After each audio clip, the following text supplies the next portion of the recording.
आपके साथ अनुराग दीक्षित बात करने के लिए राजस्थान विधानसभा चुनाव पर। हमारे साथ बहुत ही खास मेहमान रमेश विदुड़ी साहब जुड़ रहे हैं। आप भारतीय जनता पार्टी के वरिष्ठ नेता हैं, सांसद हैं, साथ ही साथ राजस्थान के टोंक के प्रभारी की जिम्मेदारी आपको दी गई है। विदुड़ी साहब, बहुत बहुत स्वागत आपका न्यूज़ नेशन में। सबसे पहले तो सवाल यही कि टोंक के लिए ही पार्टी ने आपको क्यों चुना? नहीं, ऐसा नहीं है। लोग कह रहे हैं सचिन पायलट की मुश्किलें बढ़ाने वाले हैं आप। नहीं, ऐसा नहीं है। हमारी आइडियोलॉजी, हमारी विचारधारा, पिछली बार मैं दौसा में था और पार्टी ने जिम्मेवारी सभी पार्टी के वरिष्ठ नेताओं को, और कोई भी राजनीतिक दल होता है जब चुनाव होते हैं तो सभी स्टेट में एक स्टेट में दूसरे की मदद करने के लिए जाते हैं। एक रूटीन प्रोसेस है, उसी रूटीन प्रोसेस के तहत मुझे टोंक का दायित्व दिया गया, टोंक की जिम्मेवारी दी गई है। अब उसमें सामने जब विचारधारा होगी तो विचारधारा में सामने बड़ा नेता भी हो सकता है, छोटा नेता भी हो सकता है। उससे पहले उसके पिताजी दौसा से लड़ते थे, राजेश जी, तो मैं पिछली बार दौसा का प्रभारी था, दौसा अलवर, ये पिछली बार ये थे मेरे पास। तो आप करें सामान्य है, लेकिन जितनी सुर्खियां, जितनी चर्चा आपके प्रभारी बनने पर हो रही है, बीजेपी या कांग्रेस के बाकी नेताओं के बनने पर नहीं हो रही है। इसके पीछे कोई खास वजह? नहीं, खास वजह कुछ भी नहीं है। अब दिल्ली के अंदर लंबे समय से राजनीति कर रहे हैं और पार्टी नेतृत्व को मालूम है कि विचारधारा को लेकर आगे बढ़ने के लिए और हमारी पार्टी जीते, हमारी विचारधारा जीते, इसके लिए मजबूती के साथ काम करना है। और पार्टी ने टोंक में मुझे लगाया है तो स्वाभाविक है टोंक के कार्यकर्ताओं से, टोंक के क्षेत्रवासियों से सहयोग लेकर हम आगे बढ़ने का काम करेंगे।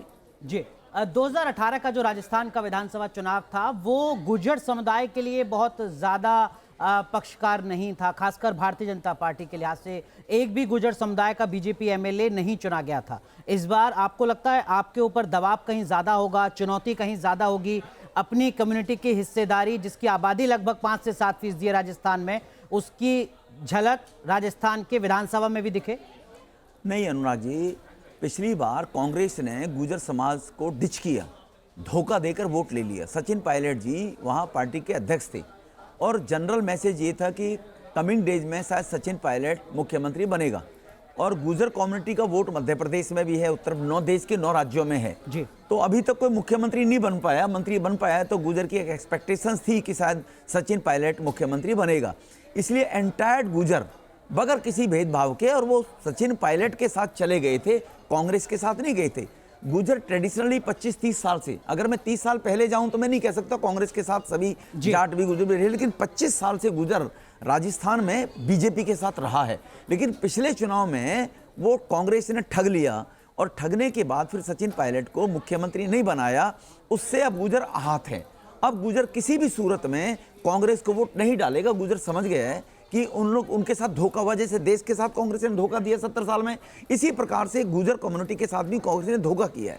तो इसीलिए इस बारी गुर्जर एंटायर 70% कम से कम आज बीजेपी के साथ रहने वाला है। लेकिन विदुड़ी साहब, सचिन पायलट का धोखा देना अपनी कम्युनिटी को, क्या ये गुर्जर समुदाय की वोट हासिल करने का राजस्थान में बीजेपी का आधार होगा या कुछ और फैक्टर्स भी हैं? नहीं, फैक्टर्स देखो, ओबीसी जहां तक है, ओबीसी को बड़े लंबे समय तक, आज भले राहुल गांधी गिनते फिर रहे हैं ओबीसी ओबीसी ओबीसी ओबीसी, मैं राहुल जी से पूछना चाहता हूं, 50 साल उन्हीं के खानदान ने राज किया, उनके खानदान में राज करते हुए कौन ओबीसी का गुर्जर या इस कम्युनिटी से कोई आदमी कभी कैबिनेट में मिनिस्टर बनाया था? स्टेट मिनिस्टर बनाए होंगे लेकिन कभी कैबिनेट से बनाया?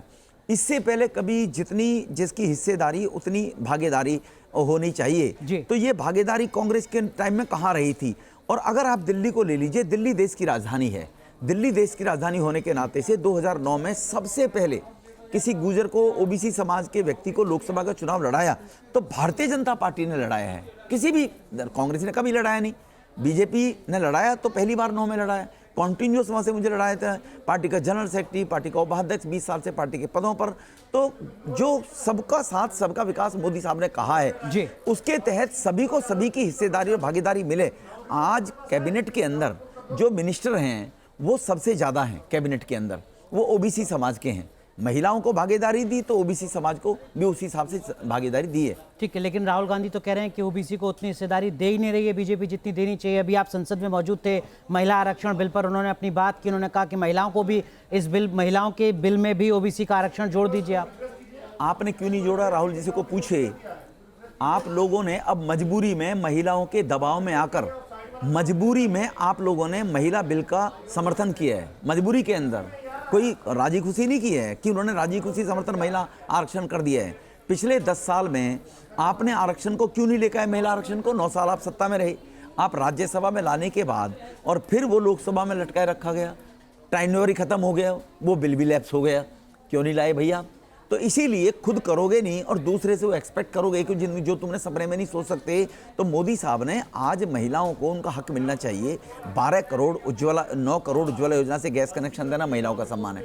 12 करोड़ शौचालय बना देना, महिला ही सबसे ज़्यादा पीड़ित गाँव में शौचालयों से रहा करती थी। 4 करोड़ महिलाओं को, गरीब परिवारों को मकान दे देना, ये पीएम साहब ने जो महिला के लिए काम किया है वो आज ही नहीं किया है।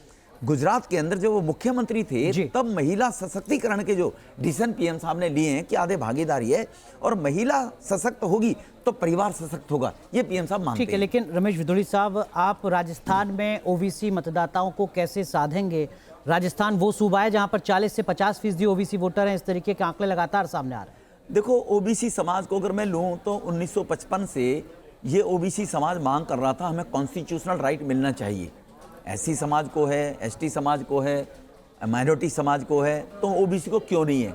ये आज उनको अगर ओबीसी समाज सोचेगा और देखेगा तो कॉन्स्टिट्यूशनल राइट अगर 2018 में ओबीसी के बिल को पास करके, और प्रधानमंत्री मोदी जी ने उनको राइट दिया, वरना एक ओबीसी का कमीशन केवल झुंझुना बनाकर कांग्रेस ने दे रखा था, उनको झुंझुने की आदत है।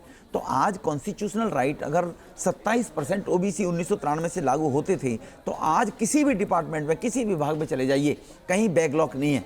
जो मोदी साहब ने अक्सर सा उनको भरवाने का काम किया है, तो ओबीसी समाज को उनका हक और अधिकार देने का काम हुआ है तो मोदी जी के नेतृत्व में हुआ है, और भारतीय जनता पार्टी ही कर सकती है। मैं फिर दोहराना चाहता हूँ, भारतीय जनता पार्टी के अलावा कोई दल कर ही नहीं सकता। ठीक है, लेकिन ये बात तो अशोक गहलोत भी कह रहे हैं। अशोक गहलोत कह रहे हैं कि हमने अलग अलग जातियों के बहुत सारे आयोग बनाए हैं, लगातार उनके सम्मान सम्मेलन किए जा रहे हैं, तमाम नेताओं को उभारा है, वेलफेयर स्कीम भी लगातार ओबीसी कम्युनिटी के लिए हम चला रहे हैं। कैसे वो लड़ाई जो है वो दिलचस्प हो पाएगी बीजेपी के लिए, तब जबकि अशोक गहलोत के दावों की लिस्ट बहुत लंबी है? गहलोत साहब खुद ओबीसी समाज से हैं। ओबीसी समाज से होने के नाते से मैं पूछना चाहता हूं गहलोत साहब ने कि कोई 10 या 5 एग्जाम्पल ऐसे दे दीजिए कि प्रो ओबीसी उन्होंने ये कोई डिसीजन इस प्रकार का लिया है और राजस्थान के उस अति पिछड़े वर्ग या पिछड़े वर्ग को उसका कोई लाभ देने का काम किया, सिवाय भ्रष्टाचार के, सिवाय साइबर क्राइम के। वहाँ पर अब ये डीग को ले लीजिए, कामा को ले लीजिए, टोंक जैसी जो साइबर क्राइम पूरी दिल्ली के अंदर साइबर क्राइम है वो वहीं पर है। एक एजुकेशन मिनिस्टर है उनकी, जाहिदा जी, वो एजुकेशन मिनिस्टर बना रखी है, उसके दबाव में पुलिस जाती नहीं, कोई जा ही नहीं सकता। तो गहलोत साहब जो ठगे जाते हैं वो कौन ठगे जाते हैं, कौन ठगे गए हैं? आज तक एक सेक्शन बता दीजिए कि पूरे देश में साइबर क्राइम अगर कहीं हो रहा है और पुलिस घुस नहीं सकती है वहां जाकर, तो वो राजस्थान है। राजस्थान के डी, कामा, ये जो डिस्ट्रिक्ट हैं जिसमें टोंक इज ऑल्सो, इसमें वो भी आता है जी। लेकिन रमेश विदुड़ी साहब, टोंक में मुस्लिम आबादी तकरीबन 30% है। रमेश विदुड़ी साहब भी कैसे घुस पाएंगे प्रचार करने के लिए? नहीं, देखो, क्यों नहीं घुस पाएंगे, क्यों नहीं घुस पाएंगे? कैसे पैंट बना पाएंगे? नहीं, मुस्लिम समुदाय आज 5 से 7-8% बीजेपी के साथ जुड़कर आया है, और जो मुस्लिम समाज, उनको मालूम है कांग्रेस ने उनको ठगा है, और कांग्रेस ने ठगा है तो मुस्लिम समाज को धीरे धीरे लगने लगा है। आज मोदी साहब की जो भी योजनाएं हैं, किसी योजना में आप भेदभाव देखिए, 80 करोड़ लोगों को अनाज दिया जा रहा है तो मुस्लिम समुदाय के लोग ले रहे हैं।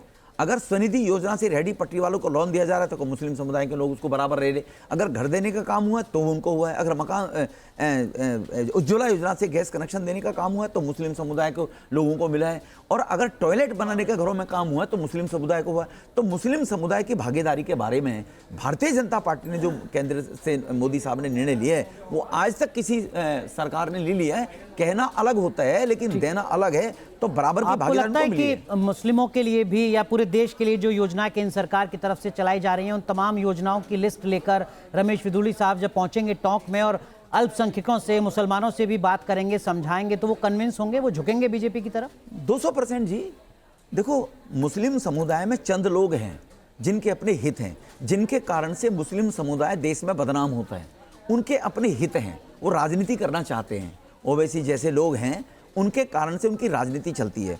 और कुछ ये क्षेत्रीय दल और राजनीतिक दल हैं कि एक वोट बैंक को ध्यान में रखते हुए हमेशा वो टारगेट मुस्लिम समाज को बनाकर ये कोशिश करने की कोशिश करते हैं कि मुस्लिम समुदाय के हितैषी हम ही हैं। लेकिन मैं कांग्रेस से पूछना चाहता हूं कि मुस्लिम समुदाय जो पिछड़ा हुआ है, जो अनपढ़ रहा है, इतने लंबे समय तक किसने राज किया है? वो हुआ है तो केवल कांग्रेस के राज में, इनको उठने ही नहीं दिया है। आज योगी जी की उत्तर प्रदेश में सरकार चल रही है, मुस्लिम समुदाय बड़ा खुश है उत्तर प्रदेश का आज योगी जी की सरकार को लेकर जी। ठीक है, एक और सवाल और आखिरी सवाल वो ये कि जब आप पहुंचेंगे टॉप में तो हो सकता है मतदाता आपसे पूछें कि साहब सूबे में किस चेहरे के लिए आप वोट हमसे मांगने आए। क्या बीजेपी ने अभी तक अपना चेहरा तय कर पाया है? क्योंकि ये खबरें लगातार आ रही हैं कि बीजेपी राजस्थान में ऑल इज वेल नहीं है। देखो, कहना एक अलग बात होता है, लेकिन बीजेपी एक लोकतांत्रिक दल है। अगर मानोगे तो देश के अंदर आजकल कोई लोकतांत्रिक परिवारवाद से बाहर, गुलामी से बाहर कोई दल है तो वो भारतीय जनता पार्टी है। बाकी दल परिवारों के दल हैं सारे के सारे। और डेमोक्रेटिक सिस्टम के अंदर, लोकतांत्रिक पद्धति के अंदर अगर विधायक जिसको चाहेंगे, ये कोई खरीद फरोख्त, ये हॉर्स ट्रेडिंग जो पिछली बार गहलोत ने की है, वो ऐसा भारतीय जनता पार्टी में नहीं होता। भारतीय जनता पार्टी के विधायक या पार्टी नेतृत्व, और पार्टी नेतृत्व किसी परिवार का, खानदान का नहीं है। हमारे मोदी साहब देश के प्रधानमंत्री है, कौन उनके परिवार से है? गृह मंत्री जी है, कौन उसके परिवार से है? कहीं भी नेतृत्व में राजनाथ जी है, नेतृत्व में कौन उनके परिवार से हैं? अगर उनके बेटे हैं तो पार्टी के कार्यकर्ता, डॉक्टर का बेटा डॉक्टर बन सकता है तो वो कार्यकर्ता है। पंकज जी, गडकरी साहब है, कौन के, जो हमारा लीडरशिप है, BL संतोष जी हमारे संगठन मंत्री, कौन उनके परिवार से? तो यहाँ जो निर्णय होते हैं ये मेरिट के आधार पर और क्षेत्र के लोगों की इच्छा के आधार पर भारतीय जनता पार्टी में निर्णय होते हैं, लोगों की इच्छा के अनुसार। ठीक है, राजस्थान में ये भी कहा जा रहा है कि जो चक्र है कि हर 5 साल में सत्ता बदलती है, वो चक्र इस बार गड़बड़ा सकता है। आपको लगता है कि बीजेपी भी इस बात को समझ रही है, मुश्किलें कहीं ज्यादा हैं? भारतीय जनता पार्टी को राजस्थान के अंदर 250 सीटें मिलेंगी। मैं भी यही हूँ और आप भी यही हैं अनुराग जी। 250 सीटें भारतीय जनता पार्टी जीतेगी। आज राजस्थान के करप्शन से, भ्रष्टाचार से राजस्थान की जनता बड़ी त्रस्त है। महिलाओं के मामले में जो मध्य प्रदेश में घटना होती है, राहुल जी का ट्वीट आ जाता है। राजस्थान में कितना अत्याचार बहनों के साथ हुआ है। आज पहले 5 राज्य ऐसे हैं महिलाओं पर अत्याचार और महिलाओं के अंदर केसों को, दुष्कर्म के केसों को लेकर राजस्थान टॉप 5 स्टेट में से एक है राजस्थान जी। तो राजस्थान के लोग बड़े त्रस्त हैं भ्रष्टाचार को लेकर, राजस्थान के लोग त्रस्त हैं वहाँ डेवलपमेंट को लेकर। अब रातों रात सड़कें बिछाई जा रही हैं। अभी पिछले 15-20 दिन, 1 महीने से घोषणा किए जा रहे हैं। सिलेंडर की घोषणा कर दी, केवल BPL जो कार्ड होल्डर हैं उनको कहा है 500 का सिलेंडर मिलेगा, लेकिन मोदी साहब ने 400 का ऑलरेडी पूरे देश के लोगों को दे रखा है। रमेश बिधूड़ी साहब न्यूज नेशन पर वादा कर रहे हैं 250 सीटें बीजेपी को मिलने जा रही हैं राजस्थान में। 101%। नतीजों के बाद जुड़ेंगे आप हमारे साथ, हम आपके साथ बात करेंगे, बैठेंगे, देखेगा 250 सीटें भारतीय जनता पार्टी को राजस्थान में। चलिए, बहुत बहुत शुक्रिया, बहुत बहुत शुक्रिया अपना वक्त निकालने के लिए। चुनावी मैदान में अब आप उतर रहे हैं, बहुत बहुत धन्यवाद।